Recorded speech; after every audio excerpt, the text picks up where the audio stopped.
c'était la dernière de Doc. Alors c'était la dernière, disons qu'on n'a pas encore pour le moment d'autres dates signées et qu'effectivement, enfin la malchance, voilà, le temps n'était pas avec nous sur ces 2 jours-là. On a annulé une et la deuxième, elle était sous la pluie en permanence, donc très aqueuse.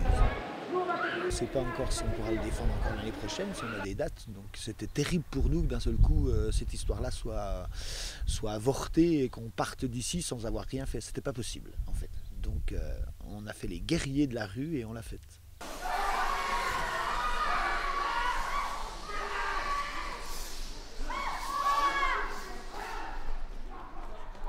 Doc, c'est un concept qu'on a inventé, donc ça signifie dynamique d'observation du quotidien.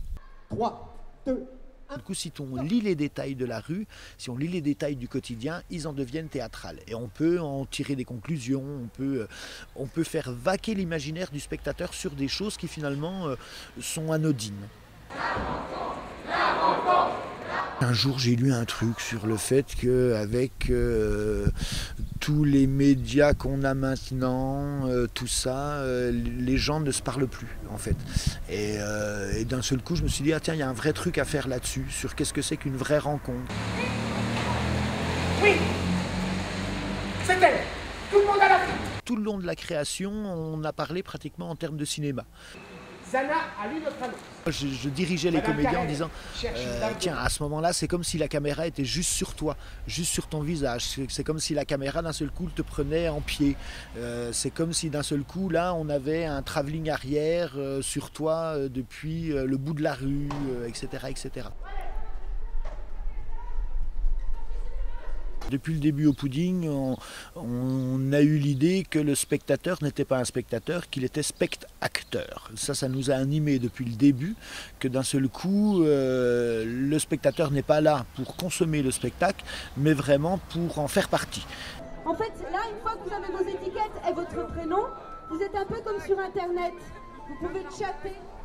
Voilà, vous discutez avec des gens que vous ne connaissez pas, sauf qu'en fait, vous les avez en vrai, en être humain, en face. Dans tous nos concepts, de toute façon, le spectateur a une place privilégiée. On en tient compte, il est là, on lui parle. C'est pour lui qu'on fait cette action-là, telle action, action A, action B.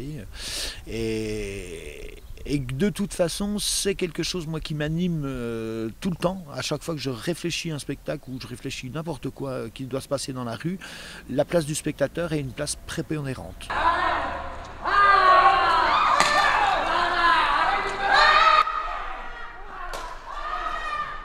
Peut-être un petit mot sur le spectacle des Urbains Indigènes. Les Urbains Indigènes, ouais, un peu les enfants du Pudding, les Urbains Indigènes, parce que du coup c'est tous des jeunes qui avaient 14 ans à l'époque quand nous on a commencé à leur dire oh il y a quelque chose à faire avec ce que vous avez, vos potentialités physiques.